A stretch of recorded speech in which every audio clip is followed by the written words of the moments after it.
कानून हर मसीही दिलो जान से उसका एहतराम करता है, लेकिन वो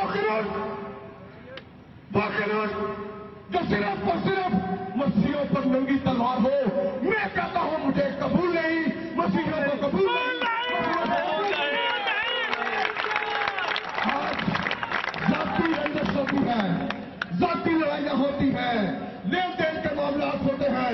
अगर कोई मसीही सार उठाता है तो फौरन 295 का शिकार हो।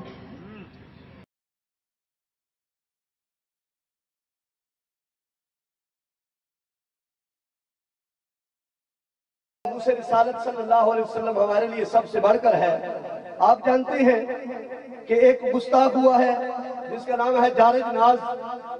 उसने बैनर्स की सूरत में नबी दो जहां मोहम्मद मुस्तफा कह दो सल्लल्लाहु अलैहि वसल्लम की शान में गुस्ताखी की।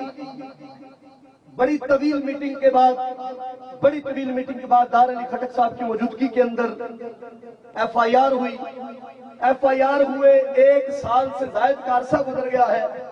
ना तो जारज नाज मसीह को गिरफ्तार किया गया है, ना उसके खिलाफ कोई कार्रवाई की गई है। आज तमाम अहबाब मिलके ये मुज़म्मती करारदाद पास करेंगे और जिले इंतजामिया से गुजारिश करेंगे कि फिल फौर गुस्ताखे रसूल को गिरफ्तार किया जाए।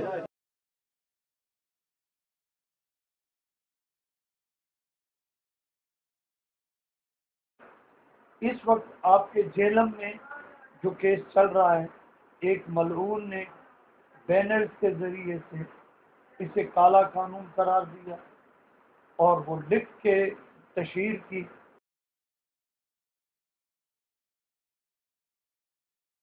हम इंतजामिया को कहे उसके भाई उसको पकड़ो, उसकी इंक्वायरी करो, तफ्तीश करो। अगर वो जुर्म साबित नहीं होता कि हम तो कोई एहतजाज नहीं करेंगे, भाई उसको पकड़ो, उसकी तफ्तीश करो। अगर वो बेगुनाह साबित हो जाते हैं तो उसे छोड़ दो। अगर उसने ये जुर्म किया है तो 295 की जो सजा है वो तो दो।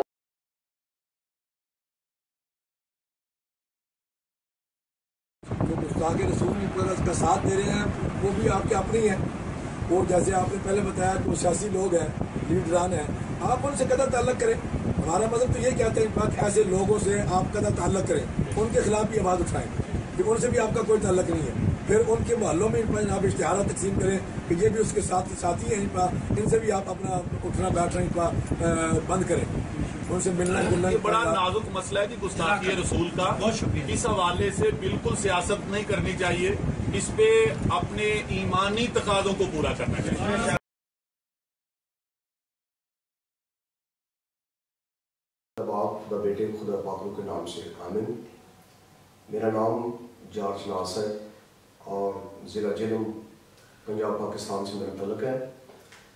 और जब ये बदामी बाग जोसेफ कॉलोनी लाहौर में वाक़या हुआ तो उसके बाद 2-3 दिन के बाद मैंने अपने दोस्तों से रब्ता किया और मैंने कहा कि यार ये मसला बन गया मसीह कौम पर, तो उसके ख़िलाफ़ हमें जो है वो पुरअमन तरीके से एहतजाज करना चाहिए। तो दोस्तों ने कुछ पादरी साहबान थे, कुछ कौंसलर वगैरह, कुछ दोस्तों ने मेरे साथ जो है वो उन्होंने कहा कि ठीक है आप इस जुलूस की क़यादत करें, हम आपके साथ हैं। तो ये तो जुल्म हुआ है, बहुत बड़ा जुल्म हुआ है। तो 12 मार्च को 2013 को हमने रैली का जो था इंतज़ाम किया और तकरीबन 3500 बंदा था रैली में जो शामिल था। पुरअमन रैली थी, हमने पुरजोर एहतजाज किया और वहाँ के जो मकामी डीसी साहब थे उन्हें भी अपनी यादाश्त पेश की। तो मुझे शाम को तकरीबन 5-6 बजे बहुत सारे लोगों ने कहा कि बहुत अच्छी रैली, आपने बड़ा सही तरीके से एहतजाज किया, पुरअमन तरीके से किया है।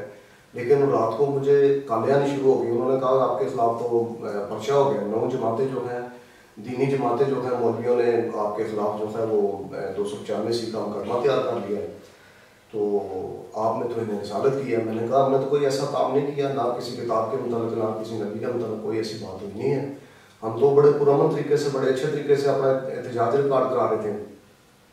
लेकिन 13 मार्च जो था वो 2013 में वो मुझे सुबह DC ऑफिस से भी फ़ोन आया और उन्होंने कहा कि ये मसला हो चुका है, क्योंकि मैं कुछ मेरे दोस्त सियासी लोग थे उनके साथ मेरी वाबस्ती की थी। उन्होंने मुझे कॉल की, उन्होंने कहा कि ये मसला बन गया, पूरे शहर जेलम में जो था वो शोर मच गया।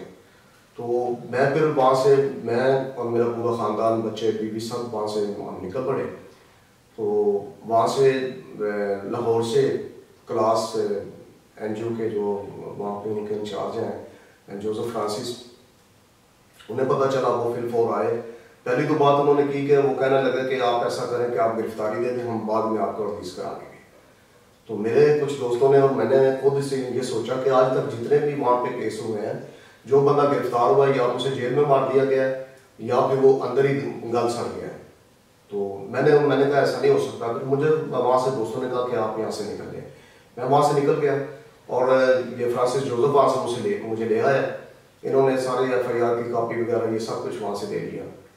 फिर रोज़ बरोज़ जो दिन ब दिन अखबारात में, उस पर नेट पे, फिर उसके साथ वो क्या कहते हैं उसको, जो मकामी केबल थी, केबल पे वो चलना शुरू हो गया। 9 जमातों ने पुरजोर एहतजाज किया, पूरी मस्जिदों में जो था वो मेरे खिलाफ एहतजाज होते रहे, ऐलान कर दिया गया। उन्होंने कहा कि हम ऐसा कर देंगे, वैसा कर देंगे, बस्तियों को आग लगा देंगे। तो जोसेफ फ्रांसिस साहब वहाँ से मुझे ले आए और उन्होंने मुझे बड़ी तसल्ली दी। उन्होंने कहा कि कुछ भी नहीं होगा, हम कुछ दिनों के बाद हम आपको यहाँ से भेजेंगे और आप सेफ्टी में हैं, आपके बच्चों का भी हम ख्याल करेंगे, आपका भी ख्याल करेंगे, आप टेंशन ना लें।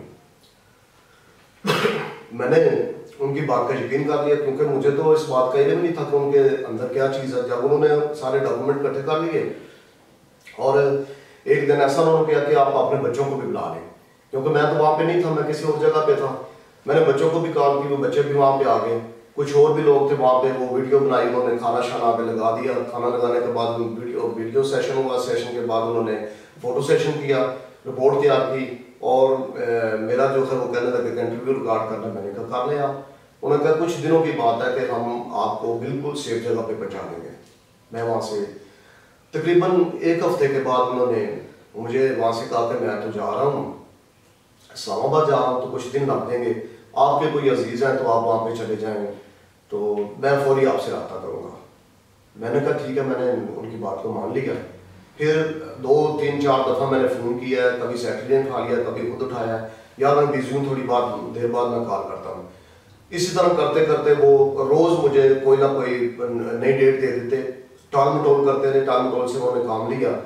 फिर और बहुत सारी NGO थी, यानी पूरा 1 साल जो था, पूरा 1 साल मुझसे FIR की कॉपी लेते रहे। वो तस्वीरें, जो रैली की तस्वीरें थी, वो सीढ़ियाँ थी, वो सब कुछ उन्होंने ले लिया। इस बात से बड़ा दुख हुआ मैं, क्योंकि खुद वो अपने एक छोटी सी जगह पे स्टेट पे वो खा रहा था, वहाँ पे लोगों के लिए मसाइल को हल करता हूँ, उनके लिए भागदौड़ करता था। मैंने जब बाहर निकल के देखा तो या तो वो घर पड़ा हुआ है। मैं पूरा 1 साल मैं बिल्कुल बेयारों मददगार हो गया, थक हार गया था। और हर जगह पे मेरे खिलाफ इश्तहार लाके, तस्वीर के साथ बैनर्स लाके, मलाउन जॉर्ज नाज को फौरी गिरफ्तार किया जाए, मेरे बच्चों को टार्चर किया गया, मुझे टार्चर किया गया। तो बिल्कुल बेसुकूनी की हालत थी मेरी। फिर मैंने एक दिन, मेरे दोस्त है वहाँ पे अमेरिका में, तो उनसे रब्ता हुआ किसी जराए से। तो उन्होंने मुझे बताया कि पाकिस्तान के अंदर फर्क साहब हैं, तो आप उनसे रब्ता करें, तो वो ज़रूर जो है खुदा के फजल से आपकी हेल्प करेंगे। तो जो ही मेरा भाई फर्क के साथ रब्ता हुआ, तो उन्होंने एक ही बात मुझसे जब डॉक्यूमेंट लिए, तो उन्होंने कहा जहाँ साहब आप यहाँ नहीं रह सकते, हम आपको सेव करेंगे, हमारा आपके साथ वादा है। तो खुदा का शुक्र है कि मैंने पहला शख्स वहाँ पे पाकिस्तान के अंदर पहला शख्स देखा जिसने जो बात की है उस बात पर वो कायम रहे। और मैं खुदा का शुक्र करता हूँ, मैं उनके घर के लिए, ख़ानदान के लिए, उनकी ज़िंदगी के लिए, सेहत के लिए सुबह शाम दुआ करता हूँ। मेरा ख़ानदान दुआ करता है कि मैं खुदा उनके फजल से जो है वहाँ अभी जिस जगह पे हूँ बिल्कुल सेफ हूँ, अभी किसी प्रॉब्लम में नहीं हूँ, कोई मसला नहीं, कोई मसाइल नहीं है।